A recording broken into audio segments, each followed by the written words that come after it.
I'm Corbett Wall with USDA Livestock and Grain Market News, here with your weekly feeder and stocker cattle market summary for the week ending May the 3rd, where compared to last week's closing market, and that's more important this week than most times, but compared to last week's closing market, feeder cattle sold steady to $2 higher.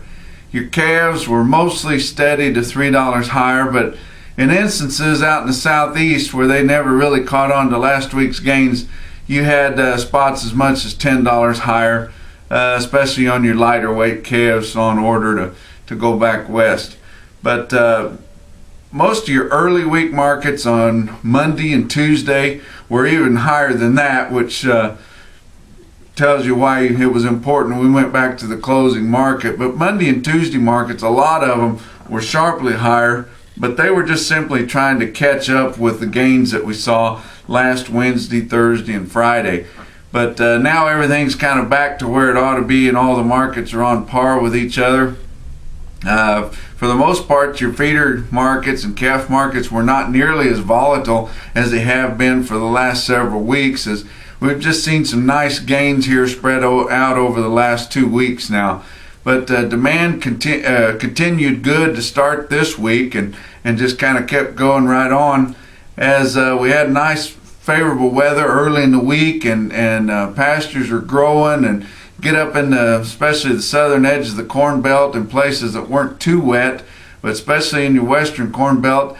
Guys were planting corn and going at it fast like they were killing snakes, but everybody was getting corn in the ground there on Monday and Tuesday, and then early Wednesday, and then yet another snowstorm and cold front moved across the nation's midsection in the heart of your cattle feeding areas right through there, and started out again coming down through Colorado and western Nebraska, and just moved across, and even down in the Texas Panhandle they had skiffs of snow and some cold sprinkles that didn't amount to as much as what they had really hoped for as far as moisture. But cold rain and sleet south of I-70.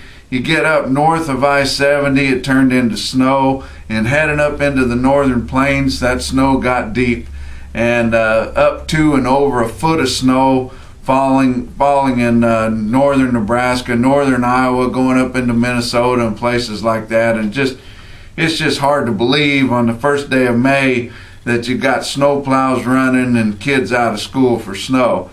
But really, the snowstorm did not hurt your feeder cattle demand at the midweek like it has on the last few storms of these spring storms that's come up, because it just seems like the recovery from those storms has been rather quick. Just within a couple of days, when the temperatures warmed back up, everything just went right as normal, and the cattle have been handling those storms pretty well. And really, your feeder cattle buyers need to get cattle bought while they're there. These auction receipts are dwindling fast.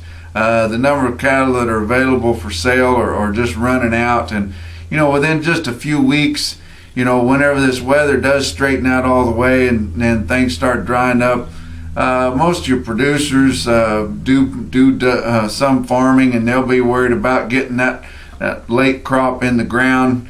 And then those that won't be planting corn will be planting beans, and then the rest of your cattle are pretty much going to be all turned out. So by the time we get to mid-May, just not a whole lot of cattle available for sale, other than just some plainer offerings from smaller producers and things like that are really tough for buyers, large volume buyers, to put loads together of. And so there's not going to be a whole lot of cattle really for sale once we get through the next week or two, until we get to your summer yearling specials, whenever some of those cattle come off your double stock pastures, and producers take advantage of that summer yearling market when your feedlots are really needing some cattle. But we did have near record choice cutout values this week, late in the week, up over $200 on choice. The spread between choice and select is growing there, but still our beef movement hasn't been real great. It's just we haven't had enough good days in a row and weekends where consumers can really get out there and do a lot of grilling. So we're still waiting on that. We've yet to fully realize our spring beef demand. Fats did hit a record, and that is big news. Down the southern plains, not so, but a pretty respectable market, steadied $1 higher from 128 to 129. But in the northern plains, in Nebraska particularly, your live sales steadied to $1 higher from $1.30 to $1.31. And that $1.31 is an all-time record high for direct slaughter cattle trade on a live basis. Back in March of 2012, we reached $1.30.50 on some sales, but that 131 is an all-time high, and it's a little bit bittersweet as everybody's excited that we did kind of break through that mark. Most of the trade thought that they would have broken through that several weeks ago, and we would be in the 30s by now, but still, most all these fed cattle closeouts are still losing money.